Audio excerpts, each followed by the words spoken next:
Usually you race home, you get your Class A's ready, and then you find out a little more information about the incident, what they know at the time, which usually isn't much. Usually the casualty notification officer, the CNO, is much more nervous than you are, and so they rely on you a lot to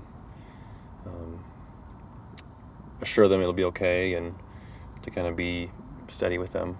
I remember talking to my dad about when we were watching We Were Soldiers. He told me how they no longer send telegrams. An officer and a chaplain will come to your house, and sometimes before they even open the door, the family has an intuitive feeling that something is wrong. Around 5 o'clock, I just felt something weird. I just knew it wasn't good. And I kept feeling like maybe John's presence. I can't still explain it. And that's, I found out later, that's when he died. It was around 5 o'clock my time, in Sunday afternoon. And they kind of assume the worst, and so they kind of grit their teeth and wait to see if anyone comes knock on their door. My one girlfriend popped on and she goes, "Why are you still up?" And I was telling her, I told her point blank, I said, "I have a feeling I'm gonna have two green guys at my door in the morning." She goes, "Knock it off." And when the spouse or the family opens a door and you're in your Class A's, most of them know what's coming. I could see the front door and the two men, his boss and the chaplain standing there, and I knew what that meant. She just stiffened up and screamed, and I just broke down and cried because I knew what I